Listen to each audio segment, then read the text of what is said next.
નમસ્કાર મિત્રો, આજની અમારી વિશેષ રજૂઆતમાં હું ડૉક્ટર મોલી રાવલ આપ સૌનું હાર્દિક સ્વાગત કરું છું.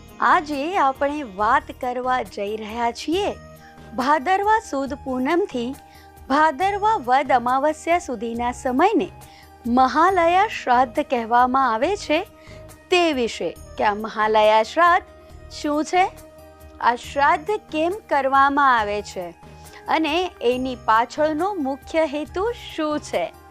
તો ચાલો જાણીએ વિસ્તૃત માહિતી. જી દર્શક મિત્રો, શ્રાદ્ધ શબ્દનો અર્થ આ પ્રમાણે છે કે મૃત્યુ પામેલા પોતાના પૂર્વજોના પ્રેતોને અને પિતૃઓને ઉદ્દેશીને તેઓનું સારું અને જીવાત્માની ગતિ કરવા માટે તેમના પુત્રાદિક દ્વારા અન્નાદિકનું ભોજન, સુવર્ણાદિકનું જે દાન શ્રદ્ધાપૂર્વક કરવામાં આવે છે તેને શ્રાદ્ધ કહેવાય છે. નિત્ય શ્રાદ્ધ, નૈમિતિક શ્રાદ્ધ, કામ્ય શ્રાદ્ધ, વૃદ્ધિ શ્રાદ્ધ, સપિંડીકરણ, ગોષ્ઠી, પર્વ, શુદ્ધિ, કર્માંગ, દૈવિક, પૌષ્ટિક અને યાત્રિક શ્રાદ્ધ. આ પ્રમાણે 12 પ્રકારના શ્રાદ્ધ સ્મૃતિઓમાં કહેલા છે. આ સર્વેના લક્ષણો નિર્ણય સિંધુમાં વિસ્તારથી લખ્યા છે. તો પરાશર મુનિએ એકોદિષ્ટ શ્રાદ્ધ, પર્વ શ્રાદ્ધ, વૃદ્ધિ શ્રાદ્ધ અને સપિંડીકરણ શ્રાદ્ધ આ 4 પ્રકારના જ શ્રાદ્ધ કહ્યા છે. એ પ્રમાણે હું તમને વિસ્તૃત માહિતી અને એ જે નિર્ણય સિંધુમાં લખ્યું છે તે જણાવું છું. નૈમિષારણ્યમાં પ્રશ્ન પૂછે છે, હે વિપ્ર, શ્રાદ્ધ ક્યાં કરવા? તે કહું છું, તીર્થમાં અને પોતાના ઘરમાં પણ ગોમયથી એટલે કે ગોબરથી સુસંસ્કૃત કરેલી ભૂમિવાળા દક્ષિણ દિશામાં થોડા નમતા પ્રદેશમાં પ્રયત્નપૂર્વક શ્રાદ્ધ કરવા. જ્યાં તુલસી વનની છાયા હોય તેવા સ્થાનમાં પિતૃઓની તૃપ્તિ માટે શ્રાદ્ધ પ્રદાન કરવું. જે પુરુષ ગયા શીર નામના ક્ષેત્રમાં શમી પત્રના પ્રમાણ જેટલું પિંડદાન આપે છે તે પુરુષ 7 ગોત્રના 101 કુળનો ઉદ્ધાર કરે છે. તે 7 ગોત્રમાં પિતા, માતા, પત્ની, બહેન, દીકરી, ફોઈ અને માસી આવે છે.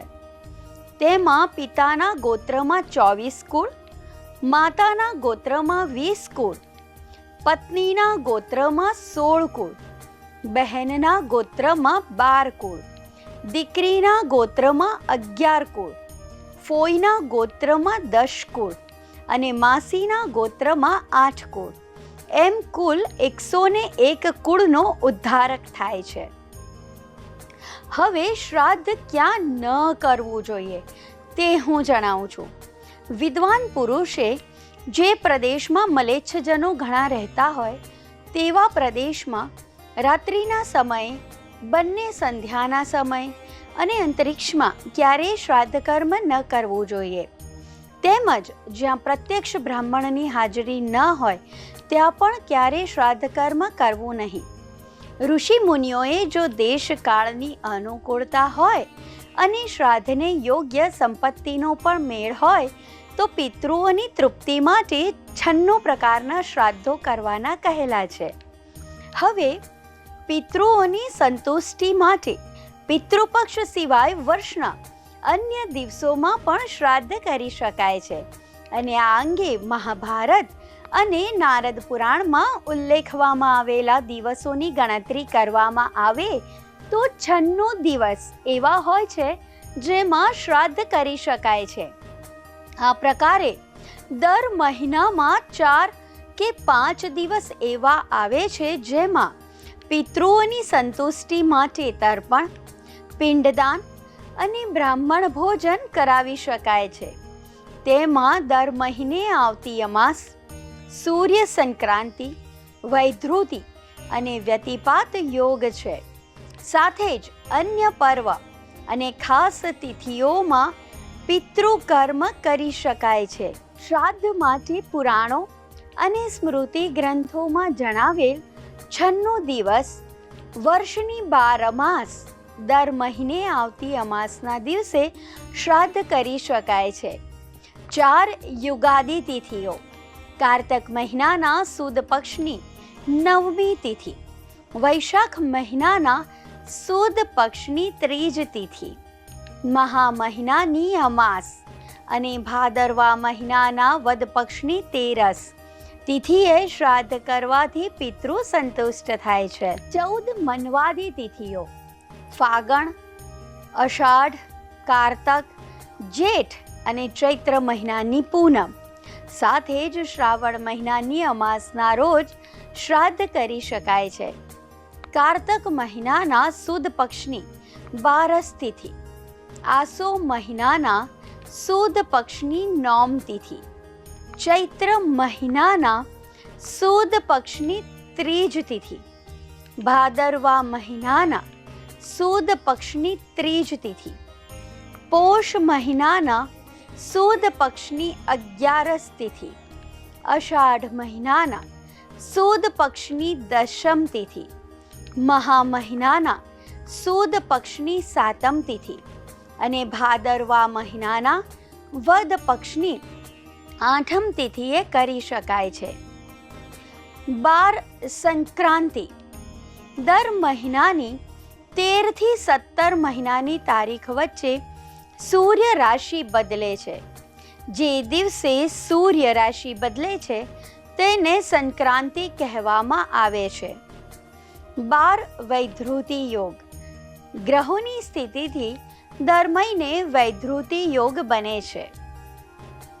12 વ્યતિપાત યોગ: ખાસ નક્ષત્ર અને વાર મળીને આ યોગ બનાવે છે. આ દિવસે પણ પિતૃઓ માટે શ્રાદ્ધ કરી શકાય છે. 15 મહાલય: દર વર્ષે આસો મહિનામાં આવતા પિતૃ પક્ષમાં શ્રાદ્ધ કરી શકાય છે. આ સિવાય 5 અષ્ટકા, 5 અનવષ્ટિકા અને 5 પૂર્વેદ્યુ શ્રાદ્ધમાં 12 દેવતાઓને ઉદ્દેશીને શ્રાદ્ધ કર્મ કરવું અને બાકીના શ્રાદ્ધમાં ષટ પુરુષને ઉદ્દેશીને શ્રાદ્ધ કરવું. તેમાં દેવતાઓ, પિતા, પિતામહ, પ્રપિતામહ, માતા, પિતામહી, પ્રપિતામહી, માતામહ, પ્રમાતામહ, વૃદ્ધ પ્રમાતામહ, માતામહી, પ્રમાતામહી, વૃદ્ધ પ્રમાતામહી આ 12 છે. તેમજ પિતા, પિતામહ, પ્રપિતામહ, માતામહ, પ્રમાતામહ અને વૃદ્ધ પ્રમાતામહ આ ષટ પુરુષો કહેલા છે. ભાદરવા મહિનાની 13મી તિથિએ મઘા નક્ષત્રમાં ચંદ્રમા હોય અને હસ્ત નક્ષત્રમાં સૂર્ય હોય તેને ગજછાયા નામનો યોગ કહેલો છે. તે યોગમાં જે શ્રાદ્ધ કર્મ કરવામાં આવે તે બહુ જ મોટા ફળને આપનારું થાય છે. સર્વે મહાનદીઓમાં અને એક ગયાશીર વિના સર્વ પુષ્કરાદિ તીર્થોમાં અમાવાસ્યાદિ પર્વ શ્રાદ્ધના ધર્મને જાણતા પુરુષે પોતાના પિતા જીવિત હોય છતાં પણ તે પર્વ શ્રાદ્ધો કરવા, પરંતુ તે તીર્થમાં ગયા હોય ત્યારે કરવા. પણ પિંડદાન કરવા માટે ગયાજીએ જેમના પિતા જીવિત હોય તેમણે ન જવું, કારણ કે શાસ્ત્રોના એવા વચન છે કે જેમના પિતા જીવિત હોય તેવા પુરુષે અમાવસ્યાના શ્રાદ્ધો, ગયા શ્રાદ્ધ અને ભાદરવા માસના વદ પક્ષના 16 મહાલય શ્રાદ્ધો ન કરવા જોઈએ અને તલથી તર્પણ ન કરવું જોઈએ. માત્ર તીર્થમાં ગયા હોય ત્યારે જ જીવિત પિતાવાળો પુત્ર પર્વ શ્રાદ્ધો કરી શકે છે. પુત્ર કે પુત્રીના વિવાહમાં, પુત્રના જન્મમાં, પુત્ર પ્રાપ્તિમાંથી કરવામાં આવતા સોમ નામના પુત્રેષ્ટિ યજ્ઞમાં કે જે રાજા દશરથે કરાવેલો, તીર્થમાં અને સદ્ધર્મનિષ્ઠ બ્રાહ્મણના આગમનમાં આ 6 જગ્યાએ જીવિત પિતાવાળા પુત્રે પણ શ્રાદ્ધ કરવા જોઈએ. મહાલય એટલે કે પિતૃપક્ષમાં લોકો તેમના પૂર્વજો માટે નિયમિત શ્રાદ્ધ વિધિ કરે છે. ધાર્મિક ગ્રંથોમાં શ્રાદ્ધ પક્ષ અને પિતૃગણનું વિશેષ મહત્વ જણાવવામાં આવ્યું છે. તેમની ખુશી જરૂરી છે.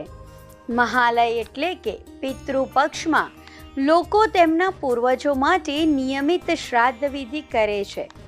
ધાર્મિક ગ્રંથોમાં શ્રાદ્ધ પક્ષ અને પિતૃગણનું વિશેષ મહત્વ જણાવવામાં આવ્યું છે. તેમનું સુખ જરૂરી છે.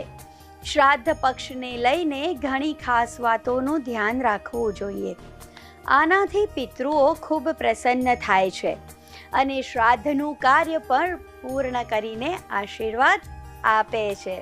કૂર્મ પુરાણમાં ઉલ્લેખવામાં આવ્યું છે કે શ્રાદ્ધ કરવા માટે જરૂરી વસ્તુ, બ્રાહ્મણ અને સંપત્તિ મળી જવાથી સમય અને દિવસ સાથે જોડાયેલા નિયમો ઉપર વિચાર કર્યા વિના કોઈ પણ દિવસે શ્રાદ્ધ કરી શકાય છે. વરાહ પુરાણમાં પણ એવું કહેવામાં આવ્યું છે કે સામગ્રી અને પવિત્ર જગ્યા મળી જવાથી શ્રાદ્ધ કરવાથી તેનું સંપૂર્ણ ફળ મળે છે. આ જ પ્રકારે મહાભારતના અશ્વમેધિક પર્વમાં શ્રી કૃષ્ણએ પણ કહ્યું છે કે જે સમયે પણ બ્રાહ્મણ, દહીં, ઘી, કુશ, ફૂલ અને સારી જગ્યા મળી જાય તે સમયે શ્રાદ્ધ કરી દેવું જોઈએ. તેનો સમય લગભગ સવારે 11:36 થી બપોરે 12:24 સુધીનો છે. તે શ્રાદ્ધમાં વિશેષ શુભ ગણવામાં આવે છે. આમાં કરેલું શ્રાદ્ધ ખૂબ જ ફળદાયી હોય છે. ધાબળો, ચાંદી, કુશ, કાળા તલ, ગાય અને દોહિત્રનું શ્રાદ્ધમાં વિશેષ મહત્વ આપવામાં આવ્યું છે. શ્રાદ્ધમાં પિંડનું દાન કરતી વખતે તુલસીનો ઉપયોગ અવશ્ય કરવો જોઈએ. આનાથી પિતૃઓ ખુશ થાય છે. શ્રાદ્ધ કરવાને દિવસે દંતાવધાન, તાંબૂલ ભક્ષણ વગેરે અને તિલમર્દન એટલે કે માલિશ, ઉપવાસ, સ્ત્રીનો સંગ, ઔષધિનું ભક્ષણ અને પારકું અન્ન આ 7 કર્મનો શ્રાદ્ધ કરનાર પુરુષે ત્યાગ કરવો જોઈએ. બીજી વાર ભોજન, ગામાંતરે જવા માટે માર્ગનું અતિક્રમણ, ભારનું વહન, વેદનું અધ્યયન, મૈથુન, દાન લેવું અને હોમ આ 8 કર્મો શ્રાદ્ધમાં જમાડનારાએ પણ છોડી દેવા જોઈએ. આવતે દિવસે શ્રાદ્ધમાં ભોજન કરનારાએ તથા શ્રાદ્ધ કરાવનારાએ પૂર્વ રાત્રિમાં ભોજન અને ઋતુકાળ હોવા છતાં પોતાની સ્ત્રીનો સંગ પ્રયત્નપૂર્વક છોડી દેવો જોઈએ. જે પુરુષ શ્રાદ્ધ કરીને તથા શ્રાદ્ધમાં જમીને સ્ત્રીનો સંગ કરે છે તેમના પિતૃઓ તે મહિનામાં તેમના વીર્યને વિશે શયન કરે છે. ગોત્ર તથા નામનું ઉચ્ચારણ કરી ક્ષણદાનાદિક કર્મ કરવો. શ્રાદ્ધ કરનાર બુદ્ધિમાન પુરુષે ગોત્રોચ્ચારના સર્વે સ્થાનોમાં સકાર અક્ષરની સાથે ગોત્રનું ઉચ્ચારણ કરવું. જો ગોત્રનું પોતાને જ્ઞાન ન હોય તો કશ્યપ ગોત્રનું ઉચ્ચારણ કરવું. કારણ કે શ્રુતિએ સર્વે પ્રજાને કશ્યપ થકી પ્રગટ કરેલી છે. વળી જો પોતાના પિતૃઓના નામ ન જાણતા હોય તો પિતા માટે પૃથ્વીશત નામથી, પિતામહ માટે અંતરિક્ષ સત અને પ્રપિતામહને દિવિશત નામથી નિર્દેશ કરવો. જે કાંઈ પણ પદાર્થ પિતાદિકને વિભક્તિના પ્રયોગની સાથે અર્પણ કરવામાં આવે તો તે સર્વે સફળ થયેલું જાણવું. વિભક્તિના વિપરીતપણામાં સર્વે નિષ્ફળ જાય છે એમ પણ જાણવું જોઈએ. હવે અહીં વિભક્તિનો નિયમ શું છે? તો અક્ષય અને આસનમાં ષષ્ઠી વિભક્તિ વાપરવી. અર્થાત પિતૃણામ અક્ષયમ, પિતૃણામ ઇદમ માસનમ આ પ્રમાણે છઠ્ઠી વિભક્તિથી ઉચ્ચારણ કરવું. તેમજ આહ્વાનમાં દ્વિતીય વિભક્તિનું ઉચ્ચારણ કરવું. જેમ કે પિતૃ, પિતામહ, પ્રપિતામહાન આહ્વયામી. તેવી જ રીતે અન્નદાનમાં ચતુર્થી વિભક્તિનો ઉચ્ચાર કરવો. જેમ કે વિશ્વદેવેભ્ય ઇદમ મમના, પિતૃભ્ય ઇદમ્મનન ઇત્યાદિ બાકીની વિભક્તિઓ સંબોધનમાં વાપરવી. પરાશર ઋષિ કહે છે કે સર્વે પિતૃઓના ગણોને અન્ન, દૂધ, ઘી, મધ, ગોળ આદિ સાત્વિક પદાર્થોથી તર્પણ કરવામાં આવે છે તો તેઓને અક્ષય તૃપ્તિ થાય છે. તેથી જ મુનિ શ્રેષ્ઠ પરાશર મુનિએ પોતાને અનુસરતા સર્વે સુવ્રતાદિ મુનિઓને કહેલું કે આ મારી પરાશર સ્મૃતિ છે, તે જ કલિયુગમાં મુખ્ય છે, જેથી કોઈએ માંસથી પિતૃતર્પણ બિલકુલ પણ ન કરવું જોઈએ. શ્રાદ્ધ કરનાર દ્વિજાતિ પુરુષોએ નિર્દોષ એવા દૂધપાક અને નિવારાદી ઋષિ ધાન્ય વડે પિતૃઓનું તર્પણ કરવું. તેનાથી પિતૃઓ ખૂબ જ તૃપ્ત થાય છે. શ્રાદ્ધમાં ગાયના દૂધમાંથી બનેલી વસ્તુઓ જેવી કે દૂધ, દહીં, ઘી વગેરેનો ઉપયોગ કરવો શ્રેષ્ઠ છે. તમામ અનાજમાં જવ, તલ, ઘઉં, મગ, સવા, મકાઈ વગેરે શ્રેષ્ઠ કહેવાય છે. કેરી, દાડમ, બિજોરા, લીંબુ, જૂના આમળા, ખીર, ખીલા, ખાલસા, નારંગી, ખજૂર, દ્રાક્ષ, પરવળ, ચિરોંજી, બાખર, ઇન્દ્રજવ, બથુઆ, વટાણા, કાચનાર, સરસવ વગેરે ખાસ કરીને પ્રિય છે. આમ તેનો ઉપયોગ કરવો શ્રેષ્ઠ છે. પત્ની જો રજસ્વલા ધર્મમાં હોય તો ભાદરવાના મહાલયાદી શ્રાદ્ધો પત્નીના ઋતુકાળના 5મે દિવસે કરવા અથવા ભાદરવા વદ અમાસના દિવસે એટલે કે સર્વ પિતૃ અમાસના દિવસે જ તમારે કરવા. પત્ની જો રજસ્વલા હોય તો વાર્ષિક શ્રાદ્ધ અને માસિક શ્રાદ્ધ તે મૃત્યુ તિથિને દિવસે જ પકવાનથી વિવિધપૂર્વક કરવા. તેમજ વ્રત કે ઉપવાસને દિવસે જો શ્રાદ્ધ આવે તો યથાવિધિ શ્રાદ્ધ કરીને પિતૃઓને નિવેદિત કરેલા અન્નને સૂંઘવું, પરંતુ ઉપવાસ ન છોડવો. વૈષ્ણવ ભક્તજનોએ એકાદશીના દિવસે આવતું શ્રાદ્ધ વિશેષપણે બારસને દિવસે જ કરવું, કારણ કે પિતૃઓ પણ વૈષ્ણવ જ હોય છે. સંન્યાસીઓના પણ વાર્ષિક આદિ શ્રાદ્ધો તેમના પુત્રએ વિધિપૂર્વક કરવા અને મહાલય શ્રાદ્ધ બારસને દિવસે જ કરવું. એમ કરવાથી તે પર્વ શ્રાદ્ધ થાય છે. જે બ્રાહ્મણ વેદ શાસ્ત્રના અર્થને જાણતો હોય અને સ્વધર્મનિષ્ઠ હોય તે જ શ્રાદ્ધ કર્મમાં ભોજન કરાવવા યોગ્ય છે. પરંતુ વેદ શાસ્ત્રના અર્થને જાણવા છતાં તેનું અનુષ્ઠાન કરતો ન હોય અને દુરાચારી હોય તેવો બ્રાહ્મણ ક્યારેય પણ શ્રાદ્ધમાં ભોજન કરાવવા યોગ્ય નથી. જે અગ્રગણ્ય બ્રાહ્મણમાં વેદાધ્યાન, તપમાં નિષ્ઠા અને સદાચારીપણું હોય તેવા વિદ્વાન વિપ્રનું પિતૃના શ્રાદ્ધમાં પ્રયત્નપૂર્વક પૂજન કરવું. માત્ર ગાયત્રી મંત્રના જપના બળવાળો બ્રાહ્મણ પણ જો પોતાના ધર્મ નિયમમાં ચુસ્ત હોય તો તે શ્રાદ્ધ કર્મમાં જમાડવો શ્રેષ્ઠ છે. પરંતુ 4 વેદનો ભણેલો હોય અને પોતાના નિયમ ધર્મમાંથી ભ્રષ્ટ હોય, સર્વત્ર અન્ન ભક્ષણ કરવાના સ્વભાવવાળો હોય અને પાપાચારી હોય તો તે શ્રાદ્ધમાં લેવાનો શ્રેષ્ઠ નથી ગણાતો. તીર્થને વિશે કરવામાં આવતા શ્રાદ્ધને વિશે ક્યારેય પણ બ્રાહ્મણની પરીક્ષા કરવી નહીં. હરિ ઈચ્છાથી આવેલો અન્નાર્થી તીર્થ શ્રાદ્ધમાં ભોજન કરાવવા યોગ્ય જ છે એમ મનુએ કહેલું છે.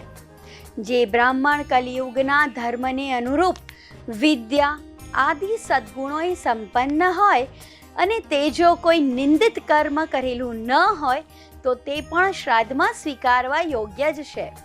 જે શ્રાદ્ધમાં હરિભક્ત કે સંન્યાસી ભોજન સ્વીકારે તો તે શ્રાદ્ધ મોટી સંપત્તિ વિના પણ પરિપૂર્ણ સિદ્ધ થાય છે. જે પુરુષ ગામમાં વસતા સંન્યાસીને જાણવા છતાં તેનો અનાદર કરીને બીજા બ્રાહ્મણોને જમાડે છે તેનું શ્રાદ્ધમાં પિતૃઓને ઉદ્દેશીને આપેલું અન્ન રાક્ષસોને પહોંચે છે. દેવ સંબંધી કર્મમાં ઉત્તર સન્મુખ બેઠેલા બ્રાહ્મણોને પૂર્વ મુખે બેસાડવા અને પિતૃ સંબંધી કર્મમાં પૂર્વ મુખે બેઠેલા બ્રાહ્મણોને ઉત્તર બાજુ બેસાડવા. દેવ સંબંધી કર્મમાં 2 બ્રાહ્મણોને જમાડવા, પિતૃ સંબંધી કર્મમાં 3ને જમાડવા, અથવા બંને કર્મમાં એક બ્રાહ્મણને જમાડવો. યજમાન સમૃદ્ધિમાન હોય છતાં પણ વધારે બ્રાહ્મણો જમાડવા નહીં. સત્ક્રિયા, દેશ, કાળ, પવિત્રતા અને લક્ષણમાં યુક્ત બ્રાહ્મણ હોય તો આ 5ની ગુણ સંપત્તિ અતિ વિસ્તાર કરવાથી નાશ પામે છે. તેથી તેઓનો અતિ વિસ્તાર ન કરવો જોઈએ. જ્યારે શ્રાદ્ધ ભૂમિ પર બ્રાહ્મણો ભોજન કરવા બેઠા હોય અને તેવામાં કોઈ સંન્યાસી કે સદાચારી ભોજન કરવામાં આવે તો તેમને પણ ઈચ્છા પ્રમાણે જમાડવા. જો વિદ્યાદિ ગુણોએ યુક્તિ ન મળે તો શ્રાદ્ધમાં પોતાના માતા મહાદિજનો પણ જો સ્વધર્મમાં નિષ્ઠાવાળા હોય તો પૂજવા યોગ્ય હોય તો તેમને પણ જમાડવા જોઈએ.